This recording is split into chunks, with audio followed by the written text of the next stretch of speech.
어느 주일학교에서 선생님이 부활절을 앞두고 아이들에게 숙제를 냈습니다.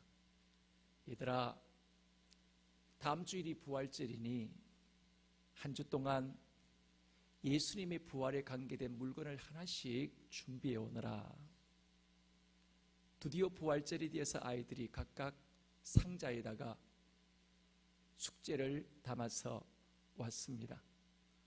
어떤 아이는 상자 속에 나비를 넣어온 아이들도 있었습니다. 어떤 아이는 계란과 꽃을, 어떤 아이는 개미를, 또 다른 아이는 파란 금방 나온 새싹 잎을 넣어서 가지고 왔습니다. 그런데 그 가운데 유독 한 명의 아이만이 빈 상자를 갖고 덜렁 내미는 아이가 있었습니다. 그 아이는 지능이 조금 낮은 장애아였습니다. 뿐만 아니라 말이 조금 어눌하기도 했습니다. 이 아이가 얘기하기를, 땡님이 말씀하시기를 예수님은 무덤에서 다시 살아나셨다고 그랬지요. 이 빈 상자는 바로 예수님의 빈 무덤이에요. 이 이야기를 들은 선생님은 그 어떤 아이가 준비해온 준비보다도 더 큰 감동과 은혜를 받았습니다. 여러분, 세상의 모든 위인들은 다 무덤을 갖고 있고 또 그 무덤을 자랑하고 있습니다. 오히려 모든 위인들은 그들의 무덤들이 얼마나 더 화려하고 크고 높고 화려한가를 오히려 더욱더 자랑하는 모습을 우리는 보게 되어줄 수가 있습니다. 그러나 예수님은 빈 무덤입니다. 오히려 예수님은 빈 무덤일 뿐만 아니라 하나님은 예수님의 빈 무덤 자체를 우상히 할까봐 아예 빈 무덤 자체도 없애버리셨습니다. 그래서 우리는 예수님의 그 빈 무덤이 어디인지 정확하게 예수님의 빈 무덤을 알 수 있는 사람은 아무도 없습니다.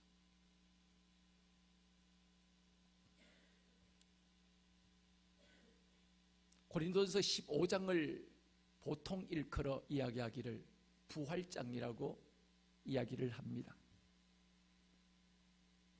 바울이 부활의 이 메시지를 외쳤을 때 당연히 히랍 사람들인 아테네 사람들과 고린도 시에 있었던 사람들은 이런 질문을 던졌습니다. 부활이 도대체 뭐야?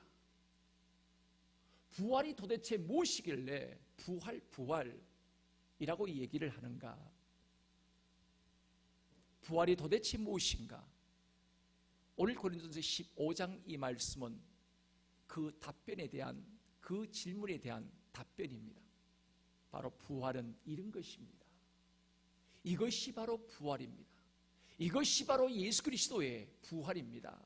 라고 이야기하는, 바울은 이 고린도서 15장 말씀을 통하여 바울의 신학적인 이 부활론의 엑기스가 녹아있는 가장 위대한 성경책이 오늘 고린도서 15장에 나오는 오늘 이 본문의 내용의 말씀입니다. 1장에서 19절 말씀, 1절에서 19절 말씀까지는 부활의 사실을 말합니다. 부활은 지어낸 이야기가 아니라 부활은 팩트다. 부활은 부정할 수 없는 사실이다. 그것도 역사적인 사실이다. 아무도 역사적인 이 부활의 사건 앞에 부인할 길이 없는, 또 부인할 수 없는 분명한 사실이라는 것을 오늘 바울은 이 15장 1절에서 19절 말씀을 통해 먼저 이 사실을 이야기를 하고 있습니다.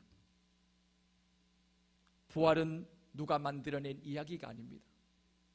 부활은 인생이 너무 허무하고 인생이 짧고 죽음에 대한 이 문제를 해결할 수 없기에 인간을 위로하기 위하여 만들어낸, 지어낸 이야기가 아니라 바로 이 부활은 역사적으로 그 누구도 부인할 수 없는 팩트의 사실이라는 것을 우리에게 분명히 이야기를 하고 있습니다. 그리고 20절에서 28절의 말씀은 부활의 순서에 대하여, 그러면 누가 이 부활에 가장 먼저 이 부활을 할 것이냐, 여기에 대한 부분을 먼저 이야기를 하고 있습니다. 그리고 29절에서 34절은 부활의 근거, 우리가 부활을 믿을 수밖에 없는 근거가 어디에 있는가. 그리고 35절에서 49절에서는 부활의 특성, 그러면 부활의 몸을 우리가 입는다고 한다면 부활의 몸의 특성은 어떤 특성을 갖고 있느냐. 그리고 마지막 50절에서 58절 말씀은 부활의 소망은 절대로 헛되지 않다. 예수 그리스도가 바로 부활하셨기에, 죽음의 권세를 이기시고 부활하셨기에 오늘 우리가 수고하고 애쓰는 작은 헌신, 작은 수고도 결단코 하나님은 잊지 않고 헛되지 않고, 하나님이 분명히 살아계시고 예수 그리스도가 부활하신 주님이 분명히 살아계시기에 살아계신 그 주님이 우리의 수고와 애씀과 몸부림을 헛되지 않게 하신다. 여기에 대한 부분을 강조를 하고 있습니다. 오늘은 부활절을 맞이하여 1절에서 11절 말씀을 중심으로 해서 오늘 부활은 허구가 아니라 역사 속의 뿌리를 받고 있는 분명한 사실이라는 것을 오늘 여러분과 함께 시간 나누기를 원합니다. 하나님이 우리에게 주신 복음에는 절대로 변할 수 없는 네 가지의 분명한 중요한 요소가 있습니다. 절대적 요소가 있습니다. 이 부분은 딴 것은 다 양보할 수 있어도 여기에 대한 부분은 그 누구에도 이제 양보를 할 수 없는 문제입니다. 이것이 우리의 믿음의 뿌리이고, 우리가 아무리 흔들리는 세상 속에 우리가 살아가지만 흔들 수 없는, 흔들리지 않는 소망 속에 살아갈 수 있는 우리의 믿음의 이유, 이 복음의 절대적 요소 네 가지가 있습니다. 그것은 바로 예수 그리스도의 십자가와 예수 그리스도의 부활과 예수 그리스도의 승천과 예수 그리스도의 재림입니다. 이 네 가지는 그 누구에게도 양보할 수 없는 복음의 절대적인 진리요 핵심입니다. 1절 2절 말씀 한번 다 같이 한 번 더 읽겠습니다. 15장 1절 2절. 형제들아, 내가 너희에게 전한 복음을 너희에게 알게 하노니 이는 너희가 받은 것이 아니요 또 그 가운데 선 것이라. 너희가 만일 내가 전한 그 말을 굳게 지키고 헛되이 믿지 아니하면 그로 말미암아 구원을 받으리라. 형제들아, 내가 너희에게 전한 무엇이라고 바울이 고백을 하고 있습니까? 복음을. 바울은 이 복음을 고린도 교회 성도들에게 알게 하고, 또 너희가 이 복음에 서 있다, 너희가 바로 이 복음의 바탕을 두고 이 복음의 뿌리를 두고 너희의 믿음이 서 있다, 이렇게 바울이 고백을 하고 있습니다. 그리고 3절 말씀 속에 내가 받은 이 복음을 먼저 너희에게 전한다. 이 복음이 바로 무엇이냐? 이런 복음은 예수 그리스도의 십자가의 죽으심입니다. 죄인된 나를 위해서 처절한 죄인의 모습으로 마치 한 마리의 짐승의 모습처럼 날 위해 내 죄를 대신하여 피 흘리신 예수 그리스도의 십자가의 죽으심.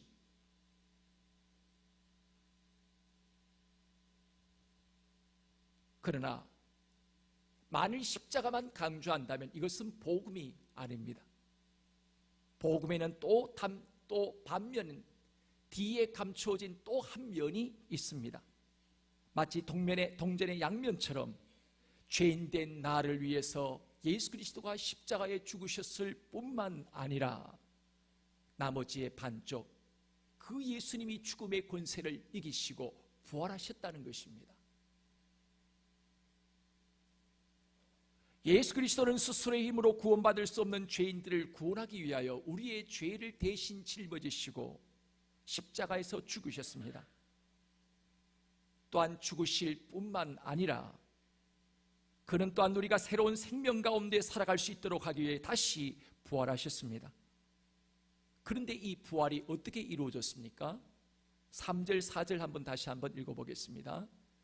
내가 받은 것을 먼저 너에게 전하였노니 이는 성경대로 그리스도께서 우리 죄를 위해 죽으시고 장사 지낸 바 되었다가 성경대로 사흘 만에 다시 살아나사.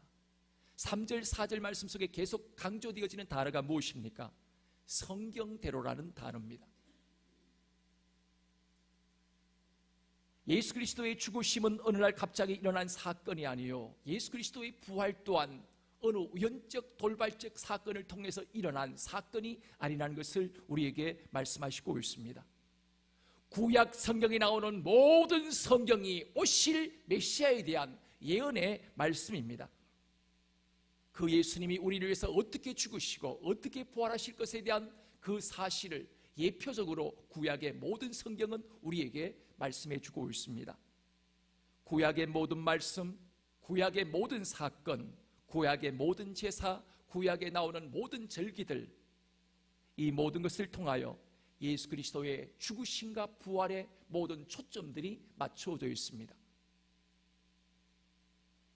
대표적으로 예수 그리스도의 그 죽으심을 이사야 53장 전체가 예수 그리스도의 십자가의 죽으심을 우리에게 보여주고 있습니다.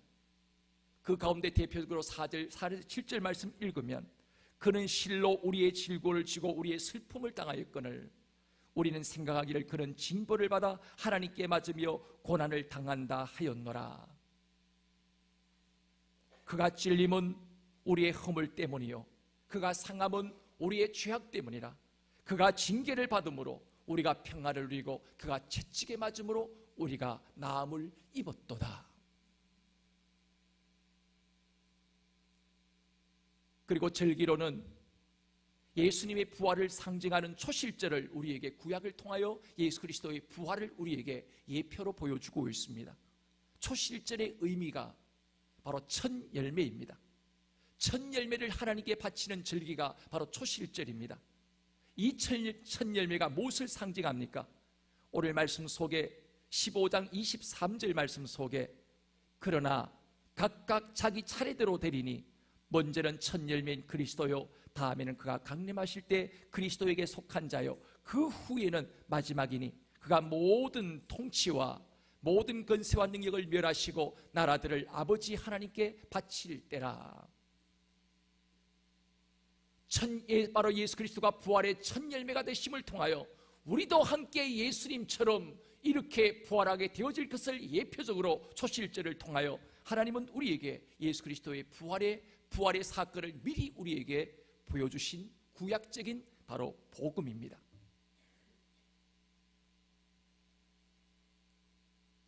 뿐만 아니라 한 걸음 더 나가서 예수 그리스도의 그 부활은 수많은 증인들을 갖고 있다는 것입니다.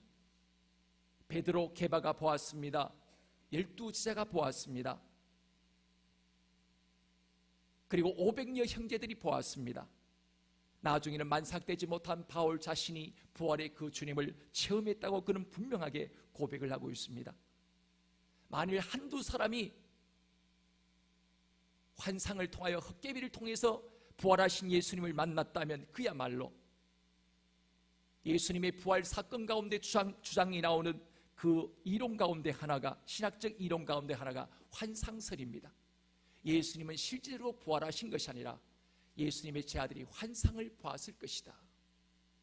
그러나 의학적으로 500명의 사람이 한꺼번에 환상을 보기는 불가능하다고 합니다.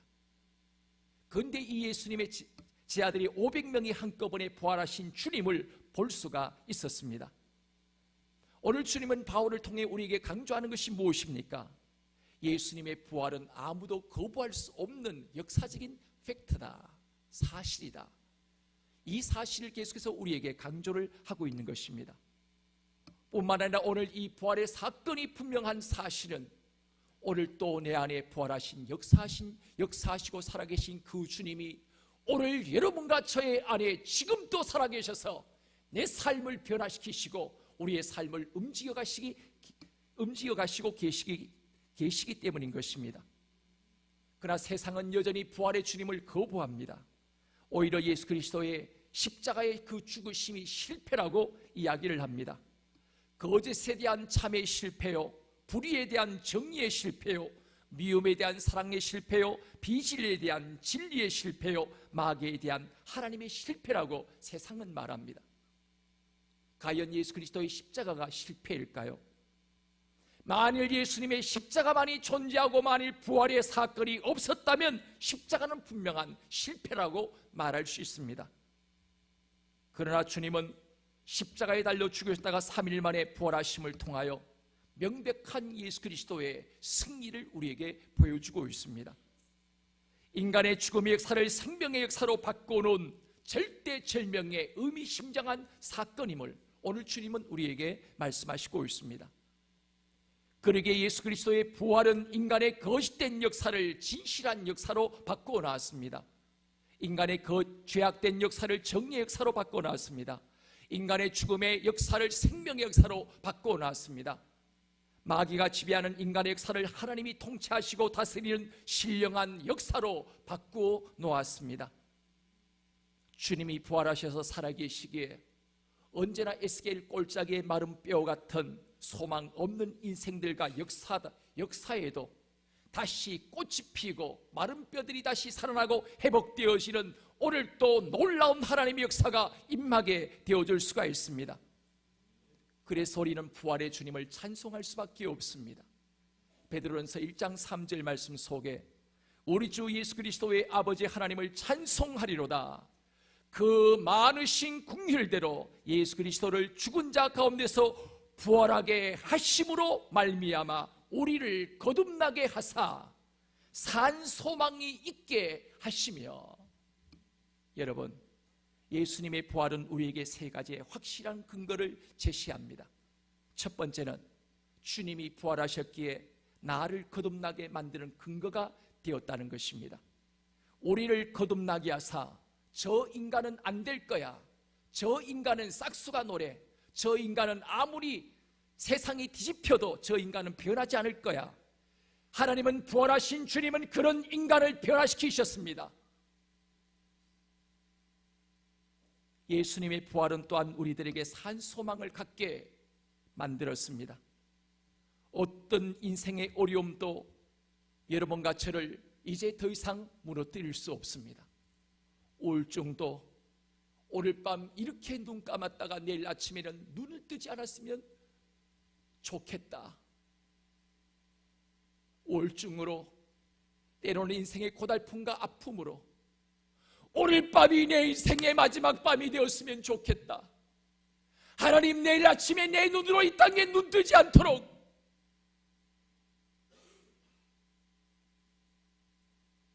내가 오늘 이 밤 눈 감음으로 오늘 밤이 내 인생 속의 마지막 밤이 되게 해주십시오. 얼마나 고달프고 얼마나 인생이 어려우면 이런 고백을 고백할 수밖에 없겠습니까? 그러나 이러한 인생에도 부활의 주님이 찾아오시면 부활의 산 소망 되신 그리스도를 통하여 소망 없는 인생이 소망 있는 인생으로 바뀌어질 수가 있습니다. 내일이 없는 인생이 내일 있고 미래가 있는 인생으로 바뀌어질 수가 있습니다. 꿈이 없는 인생이 환상과 하나님의 비전과 꿈을 볼 수 있는 아름다운 인생으로 변화되어질 수 있습니다. 여러분의 어떤 인생도 여러분의 인생을 더 이상 무너뜨릴 수 없습니다. 이미 주님이 죽음의 권세를 이기시고 승리하셨기 때문입니다. 바로 세 번째 근거가 예수님의 부활은 예수님의 승리가 나의 승리가 된다는 근거를 우리에게 주님은 분명히 제시를 하고 있습니다. 예수님은 승리하셨습니다. 여러분 또 죽음의 권세를 이기고 승리하게 되어질 것입니다. 우린 때때로 삶을 포기합니다. 내 삶을 포기할 뿐만 아니라 다른 사람의 인생까지도 포기합니다. 저 인간은 안 돼, 아예 갈로 밖으로 내어버리는 그런 모습에 오늘과 때때로 살아갈 때가 있습니다. 그러나 저 인간은 안 될 거라고 극단적으로 우리가 갈로박걸 내민 인생이지만 그런 인생도 부활의 주님이 찾아오시고 그 부활의 주님을 만나면 바뀌어지는 것을 우리는 보게 되어집니다.